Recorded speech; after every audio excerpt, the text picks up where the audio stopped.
वंदे पुरुषोत्तमम, वंदे पुरुषोत्तमम, वंदे पुरुषोत्तमम। देखिए, ये जो मैं आज जो बताने जा रहा हूँ, ये श्री ठाकुर अनुकूल चंद्र जी ने आलोचना प्रसंग में श्री ठाकुर जी से बहुत सारे प्रश्न किए गए हैं और ठाकुर जी ने उनका उत्तर दिया है। तो वही मैं आप लोगों से साझा करने जा रहा हूँ और सुनिएगा और आनंद लीजिएगा इसका। प्रफुल्लदा ने पूछा ठाकुर जी से कि मनुष्य आनंद आनंद तो चिल्लाता है ठाकुर जी, किंतु पग पग पर पहाड़ की तरह बाधाएं हैं।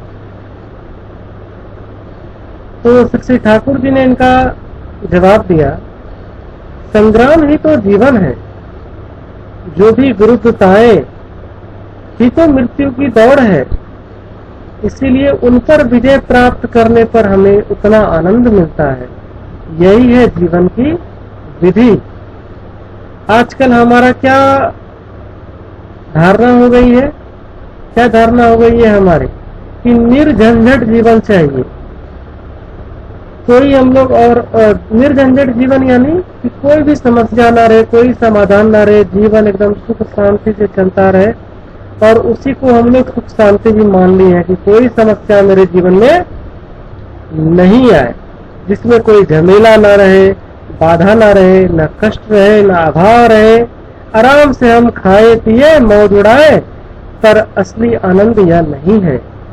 यह श्री ठाकुर जी ने बताया। बाधा, अभियोग, अभाव, समस्या इत्यादि को अतिक्रमण करने से ही हमारी शक्ति बढ़ती है और उसमें ही आनंद है। श्री ठाकुर जी ने ये कहा, जो प्रतिकूल का नियंत्रण, सामंजस्य, समाधान जितना करता है वह उतना ही अपने आप को अनुभव तथा भोग करता है। उसकी बुद्धि भी उतनी विकसित होती है और व्यक्तित्व भी बढ़ जाता है और विवर्तन और विवर्धन इसी प्रकार संभव है, नहीं तो संभव ही नहीं है।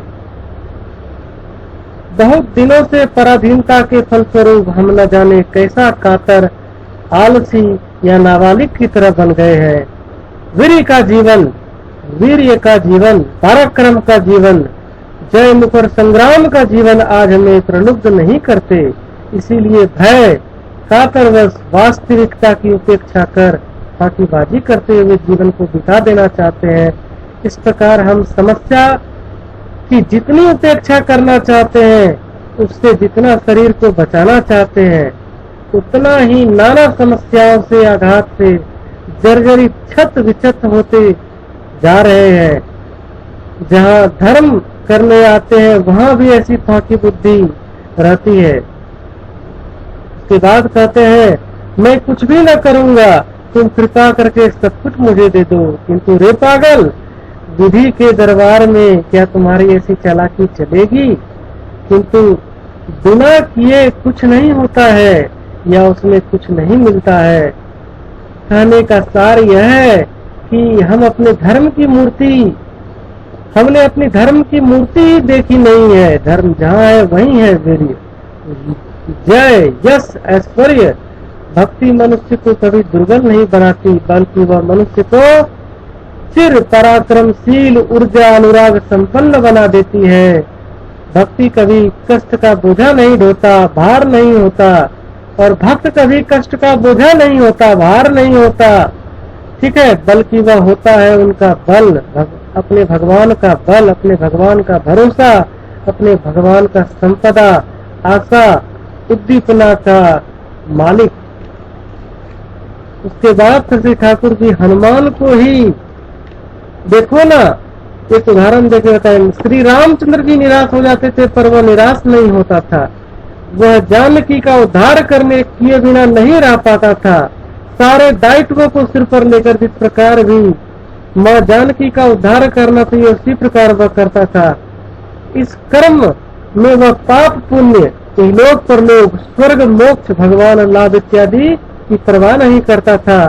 श्री रामचंद्र जी को आनंद पहुंचाना, उनके चेहरे पर प्रसन्नता खिला देना उनकी जीवन की एकमात्र इच्छा रहती थी। तो वैसा वैसा ही अगर हम लोग अपने जीवन में अपनाएंगे तो जीवन जरूर ही हम लोगों का शक्तिवान शक्तिशाली बन जाएगा।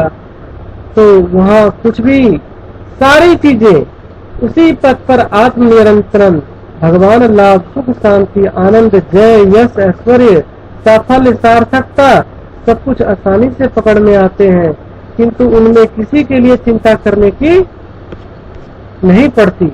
इसी के साथ वंदे पुरुषोत्तमम, वंदे पुरुषोत्तमम, वंदे पुरुषोत्तमम।